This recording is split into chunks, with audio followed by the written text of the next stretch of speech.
Alors oui, je sais, ça fait 3 plombes que j'ai pas publié sur la chaîne. Et justement, je vais t'expliquer pourquoi dans cette vidéo. Car c'est juste un truc de ouf, tiens-toi bien. Pour réaliser mes rêves, j'ai dû partir en France. Tu vas te dire que j'ai pété un plomb. Eh bien en fait non, je vais tout expliquer dans cette vidéo. Le pourquoi sur le fait que je sois venu en France, ce que j'ai vécu sur place, voilà, etc., etc.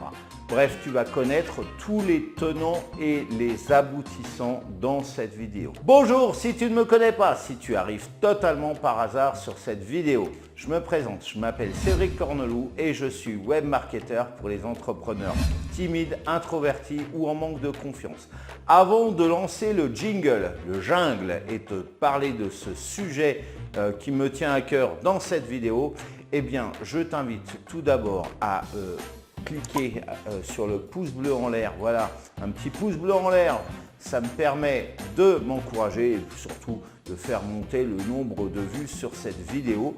Voilà, tu connais l'algo de YouYout. À bien évidemment partager cette vidéo si tu veux le faire sur tes propres réseaux, à la commenter sur cette vidéo, surtout si tu as un retour d'expérience par rapport à ce que j'ai vécu.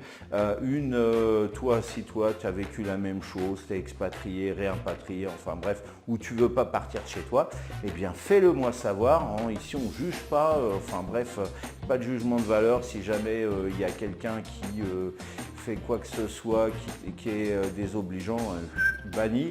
Voilà, donc tu n'as rien à craindre avec moi. Et puis donc lâche-moi un commentaire.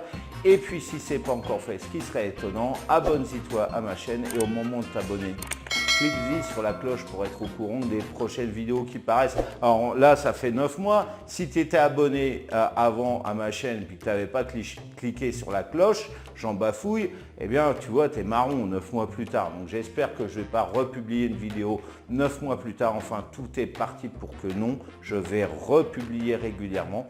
Donc voilà, maintenant tout est fait. Je t'ai laissé aussi un lien dans la description. Je t'en parlerai un peu plus tard à la fin de la vidéo. Regarde bien jusqu'à la fin.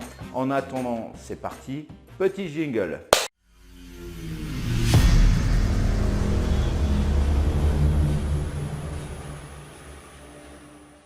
Mais avant toute chose, avant de rentrer dans le vif du sujet, je tiens à te dire, ça c'est la première vidéo d'une série qui va en compter une dizaine.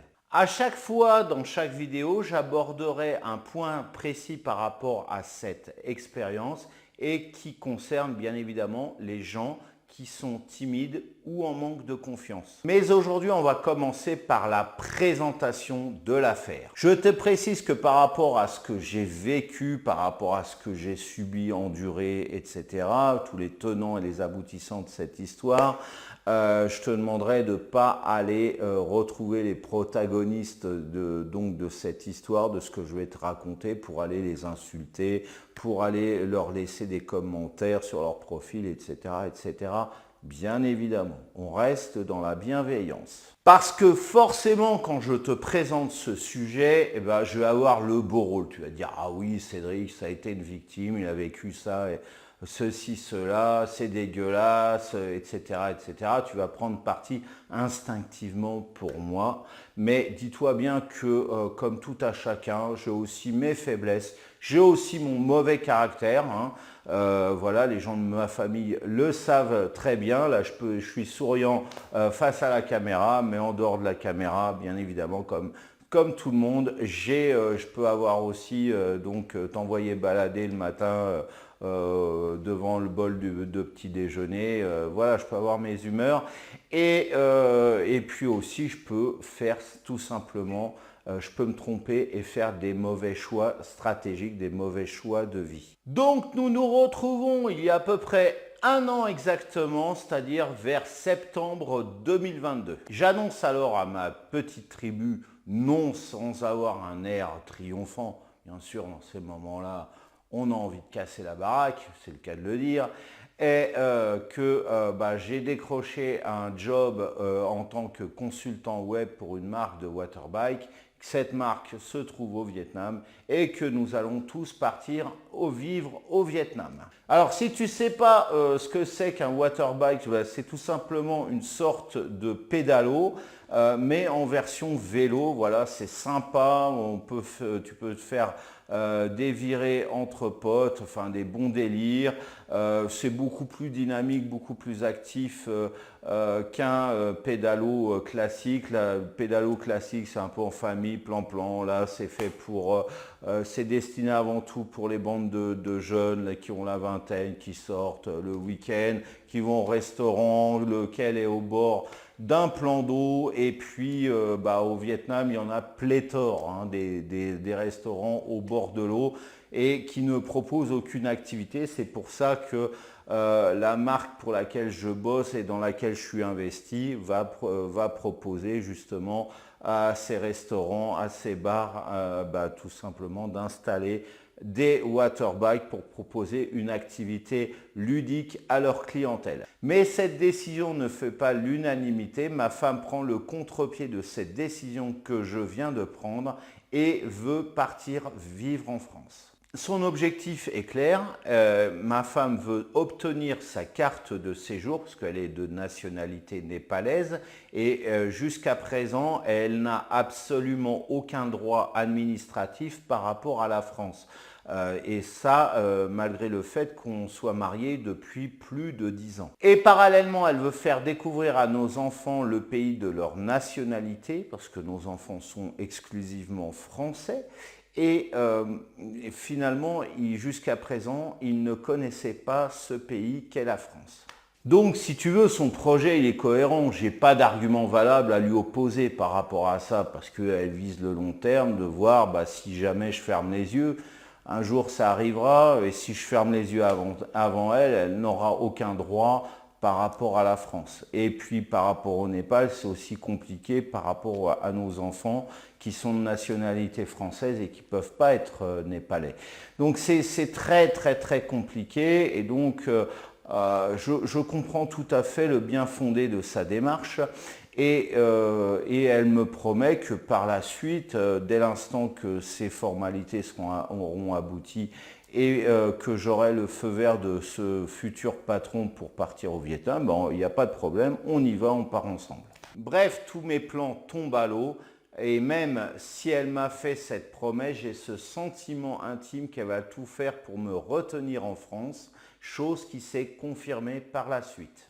Me voilà parti dans un pays où j'avais absolument pas envie d'aller et me rattacher, alors tout faire pour me rattacher à un rêve qui vient d'être détruit, ce qui est totalement paradoxal, mais il fallait que je fasse ça, il fallait que je garde mon objectif, mon rêve en tête, malgré cet environnement qui m'était, dans un certain sens, c'est dans la tête, hein, bien évidemment, hostile, et de faire en sorte de retrouver ce rêve et de le réaliser. Au début, ce séjour ne doit durer que 3 mois, mais en réalité, je vais rester 9 mois au total, c'est-à-dire une gestation complète. Autant te dire que je n'ai pas traversé qu'une seule tempête, mais plusieurs. Entre les discussions à bâton rompu avec ma femme qui veut à tout prix donc rester en France et celle avec certains membres de ma famille qui ajoutent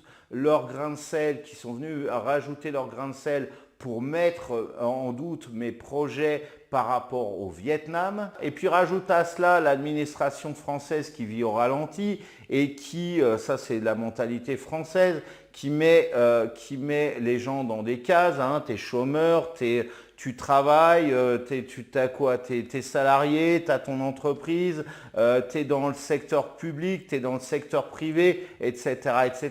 T'es chômeur depuis peu, de longue durée, voilà, t'es chômeur, mais aussi t'as une micro-entreprise, enfin t'as tout un tas de cases comme ça. Et moi, en tant personne qui avait été expatriée au Népal depuis plus de 10 ans et fraîchement réimpatrié, eh bien je rentrais dans aucune des cases administratives, aussi bien au niveau des banques, de la CAF, de la sécurité sociale, bien évidemment. Pour demander un logement, c'est pareil, ça a été impossible, j'allais dire compliqué, mais ça a été impossible, aussi bien au niveau HLM que dans le secteur privé. Enfin bref, ça c'est des déboires que je te raconterai d'ailleurs dans les vidéos qui vont suivre par rapport à cette série. Rajoute à cela tout simplement le fait que je ne suis pas forcément à l'aise dans cet environnement parce que j'ai tout souhaité sauf revenir en France, sache-le, hein. Je ne vais pas me mentir, c'était tout sauf la France. Eh bien, tu as une petite idée avec tous ces événements, tous ces facteurs que je viens de te décrire, tu as une petite idée de ce que j'ai subi, ce que j'ai vécu dans ma tête, c'était pas très agréable. Je te précise que tous ces protagonistes, à quelques exceptions, voilà, il y a eu un employé de mairie qui a été désobligeant à la toute fin de mon voyage.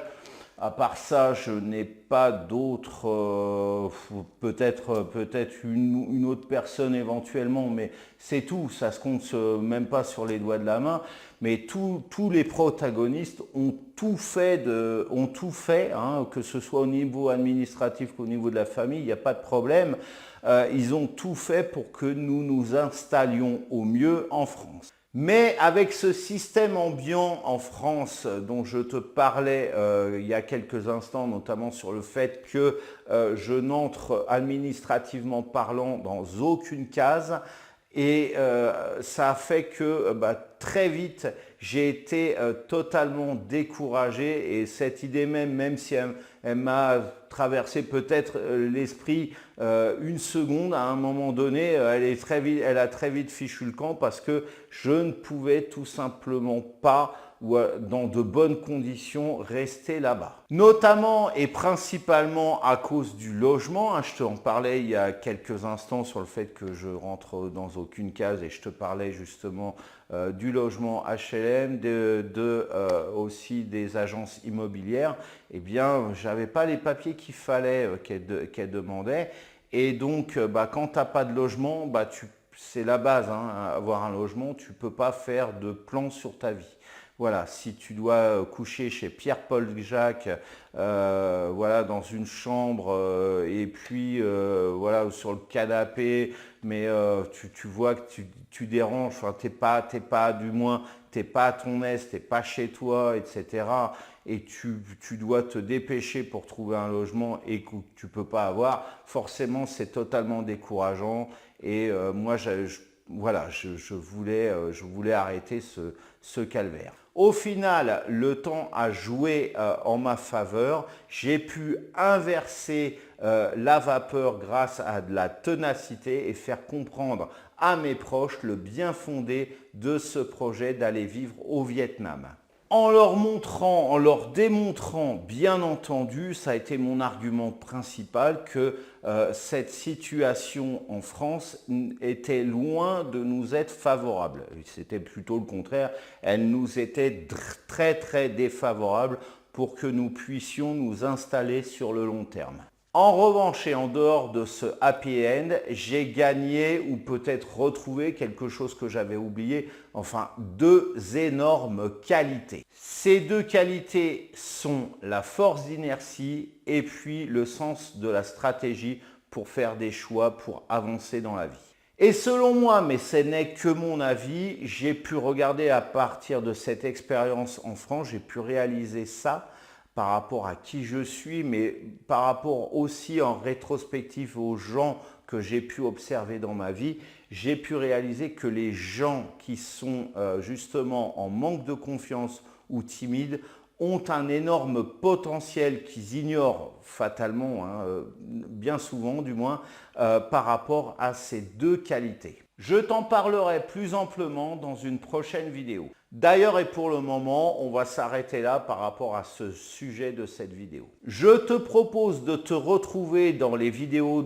suivantes de cette série pour t'expliquer de façon thématique. Alors on prendra par exemple dans un prochain sujet les choses que j'ai découvertes en France qui avait changé depuis mon voyage précédent dans ce pays, par exemple.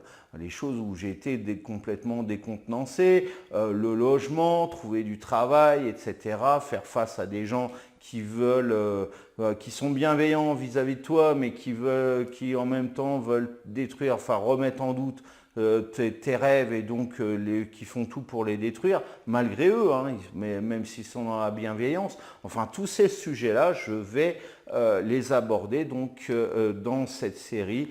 Voilà, dans cette thématique, mon voyage en France. En attendant, dis-moi quelle expérience que tu as vécue si tu as été expatrié ou impatrié en France, ou d'ailleurs dans un autre pays, de ton pays d'origine. Si tu as vécu ce type de migration, ça m'intéresse énormément de pouvoir partager tout cela. Ou bien tout simplement, dis-moi ce que tu en penses par rapport à ce que j'ai vécu dans la fenêtre de commentaires sous cette vidéo. Voilà, cette vidéo est maintenant terminée. Comme je te disais au début, n'hésite pas à la liker, un petit pouce en l'air, ça me fait plaisir, à la commenter comme je te disais là juste à l'instant, à la partager. Et puis si ce n'est pas encore fait, ce qui serait étonnant, eh bien je t'invite à t'abonner à cette chaîne, et au moment de t'abonner, clique sur la cloche, bah oui, pour être au courant des prochaines publications de vidéos, notamment de cette fameuse série Retour en France, et ou d'autres vidéos que je publie sur cette chaîne. Je t'invite d'ailleurs à aller les consulter. Voilà, et alors pour terminer, dans la description, là, juste en dessous de cette vidéo, hein, tu connais la maison YouTube, je t'ai laissé le lien vers une formation que je te propose, qui a prix cassé, je l'ai mis au ras des pâquerettes, et qui va te permettre de développer une communauté Facebook qui est réactive en partant de zéro. Si tu me suis sur Facebook, je t'invite à me rejoindre, hein, tu as aussi les liens dans la description tout en bas. Tu regardes tout en bas, il y a les liens. Eh bien, tu verras qu'à chaque fois que je fais une publication, ou quasiment à chaque fois, parce que je ne vais pas me cacher, il y a des fois, je fais des flops, eh bien, j'ai des retours, des likes, des commentaires, des partages, et puis que ce soit sur mon profil, que ce soit sur mon groupe que j'administre. Et voilà, et ça, je suis parti de zéro, et grâce à cette méthode que je te propose d'acquérir, eh bien, tu vas pouvoir drainer à minima 30% de trafic en plus sur tes pages de vente. Voilà, donc tous les tenants, les aboutissants par rapport à ça se trouvent dans la description, encore une fois, le premier lien que tu vas trouver. En attendant, eh bien, je te souhaite de passer une excellente journée ou fin de journée, et je te fais des bisous. Bisous, bisous, gentil bisounours, un petit bisou, y a rien de plus fou. Alors, je t'annonce que je pars vivre en France, et je pars très exactement le 6 décembre prochain, si tout se passe bien. Bon, maintenant, je ne sais pas quand est-ce que tu vas regarder cette vidéo. Peut-être que plusieurs mois se seront passés depuis, voire même plusieurs années. Voilà, j'en sais rien du tout. Je t'invite quand même à continuer à la regarder pour justement regarder ce partage d'expérience et par rapport à comment je vis actuellement ce changement de vie.